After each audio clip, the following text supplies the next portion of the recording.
All right, so temperature. The second thing that can affect enzymes is temperature. Enzymes have what we call optimum temperatures. It's not the same for every enzyme. It depends on the enzymes themselves. The optimum temperature is the temperature at which the enzyme takes on the best shape and works the best. So in your body, for example, your enzymes work best at your body temperature. One of the reasons you will run a fever is because by running a fever, it makes the conditions unfavorable for bacterial enzymes. And the bacteria enzymes don't work as well, so you can fight off the bacteria. If the temperature gets too high, though, and you should recognize this word from a previous chapter, enzymes can get denatured.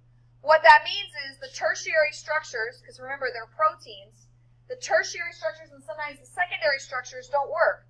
So the enzyme was folded into this specific shape, and now those interactions, the hydrogen bonds and all that break, the enzyme unfolds. If it doesn't have an active site anymore, it's not going to work. This is why super high fevers are really bad for you. Because after you've had a very, very high fever, your enzymes start to get denatured, and you can have, for example, brain damage. If you go into the hospital and you have a fever of like 108, they'll throw ice packs on you to cool you down. Because your enzymes are going to start to get denatured, and since most of the reactions happening in your cells, keeping your cells alive, are powered by these enzymes, you lose the enzymes, the cells start to die. And brain cells can't recover. So of all the cells, you definitely don't want brain cells to be damaged. So that is temperature. Again, you don't have to memorize what temperature certain enzymes work at. You just have to be aware that they have optimum temperatures. There are actually bacteria that live in the hot springs, like in the geysers in National Park, Yellowstone, or whatever. Those bacteria live where it's really hot. They actually have enzymes that fold into the correct shape at 70 degrees Celsius. Your body temperature, by the way, is about 37 degrees Celsius. So much, much hotter than your body temperature. Now, if your enzymes, like I said, heat much higher than that, you go up to 42 degrees or something like that, you start to damage the enzymes. These bacteria can tolerate that, but even their enzymes could get denatured. Probably if they went above 75 or 80 or whatever, their enzymes could also get denatured.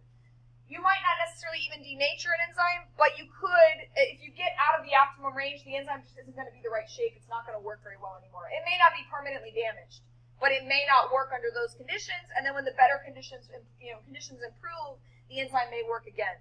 The other thing, the last one for today, temperature, or pH. Enzymes also have optimum pHs. So if an enzyme, for example, pepsin in your stomach works best at about pH 2. So if you take an antacid and you increase the pH of your stomach, technically the enzyme pepsin is not going to work as well. Now, granted, usually you're taking an antacid because you have too much stomach acid and it's starting to make you not feel good, maybe it burns or whatever. But the truth of the matter is pepsin is not going to work as well at a higher pH. In fact, when you're done digesting a meal, your stomach gets rid of the excess acid anyway, typically, and shuts down the pepsin because there's nothing for it to do, so it's shut down. Another one you have is trypsin. Trypsin's in your intestines. It works best at a pH of 8. So the point is not to memorize pepsin and trypsin. You will not have any questions on a test where you're asked, what's the best pH for pepsin? You don't have to know that. But you should know that enzymes have optimum temperatures and pHs. And this is where we're going to stop. So this is just an example. So if you'll notice, this enzyme, this is a human enzyme, its optimum pH is around 37 degrees. How do I know what's the optimum? It's the peak. That's where the enzyme has the most. This is the rate of activity of the enzyme. Now, does this enzyme work at 20 degrees? Yes, just not as well. Notice the enzyme will still work if you cool the body down, but it won't work as fast. The reactions would be slower. What if I heated it to 60 degrees? For this particular enzyme, it wouldn't work at all. It would be outside of the range. So for an enzyme to work, you'd want to go in this range. Same thing here. Optimum pH for pepsin in your stomach is like here, around, 1.9-ish.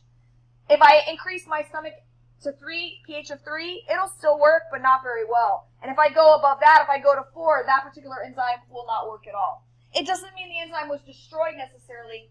It's just not working at that situation. If pH goes back down, you make more stomach acid, it might be reactivated. It's just going to assume the correct shape under the right conditions. And that's it. That's all you need to know. Did you want to shout out before I stop my recording?